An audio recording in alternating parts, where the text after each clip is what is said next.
How's it going, everyone? Welcome back. Bengals beat the Jaguars Thursday night football today. We want to talk 3 takeaways from this game against the Jaguars. Starting off here, let's talk about, how about this? Something we don't see too often out of the Bengals recently. A little second half adjustments. This is a Bengals defense that was getting gashed the entire first half early in the run game. Allowed over 100 yards in the first half. They come in the second half, they allowed 24 yards on the ground. They allowed this Bengals team to get back in this game because they did an exceptional job at stopping the run, forcing Lawrence to throw this football and forcing some stops here to get this Bengals football team the ball back.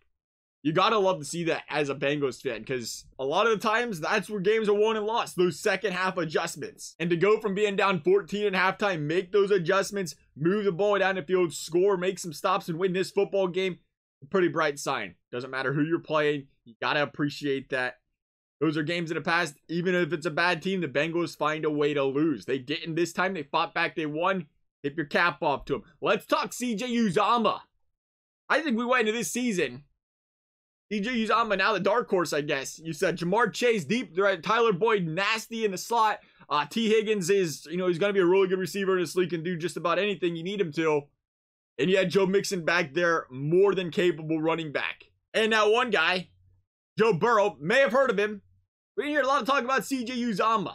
Uzomah comes into this game, couple touchdowns, just shy of 100 receiving yards in this one. And we've seen on a couple occasions now, Joe Burrow audible to CJ Uzomah for a big play. And that is huge.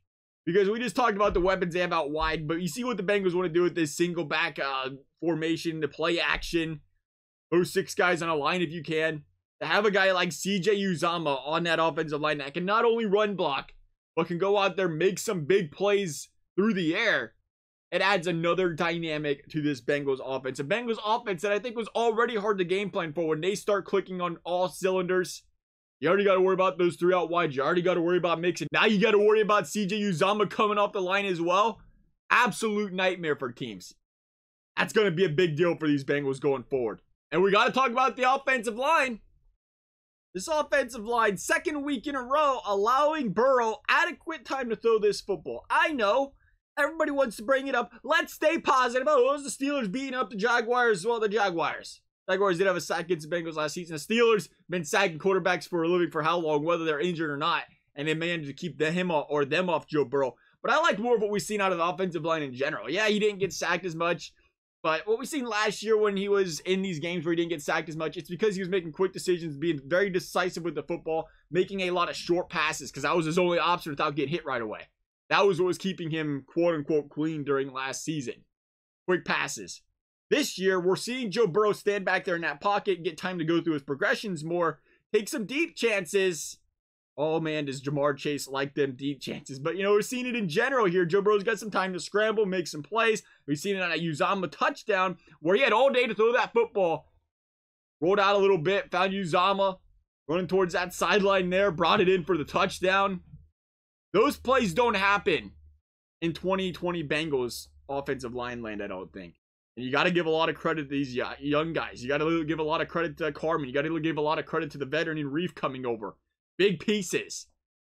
Jonah Williams, of course, already there. These big pieces on this team that continue to grow, continue to mesh. We knew going into the season, offensive lines take some time, build the chemistry. Couple weeks in, shaky. Minnesota, Chicago, who, by the way, got some exceptional pass rushers. Both of those teams do. And the Bengals, who, 5 sacks against both of them. We remember, though, it was on some missed assignments. Some missed assignments by the running back. There was just complete botches on some plays where they had free runners. Stuff that's been cleaned up clearly these last couple weeks. It wasn't like they was getting bullied on those plays. You'd see those, if that was a problem still, you'd still see that against the Jaguars or Steelers because it was just missed assignments. You clean that stuff up, a couple of those sacks go away. Now, granted, we've seen him get to the quarterback pretty quickly in a couple plays. That's going to happen. It is a lot better than last year where it felt like every single time Joe Burrow dropped back, there was guys in his face if he did not get rid of that football quickly. That is a big deal. You allow Joe Burrow to throw this football and he will pick teams apart. And more importantly, you allow Joe Burrow to throw this football, Zach Taylor doesn't have to worry about playing as conservative and worrying about his quarterback getting injured because he's not going to take as many hits because the offensive line can provide the protection. That offensive line provides the protection, and this Bengals offense is really going to catapult and take off. It's starting to really come together. We've seen these last couple weeks. But we're going to see that offensive old last year. Remember how good this Bengals offense was last year with no offensive line. Now imagine now the better offensive line, Jamar Chase and a healthy Joe Mixon. And CJ Uzomah. Bengals offense is going to go places. Gotta love what you see out of this Jaguars-Bengals game. Even though it's a close one. NFL teams are NFL teams. Can't sleep on any of them. A win's a win. Take this one. Big game against Green Bay next. Home game. Green Bay. Take down the Packers. Gonna be a tough schedule from here. Love you guys' thoughts. Thank you guys for watching. We'll see you next time.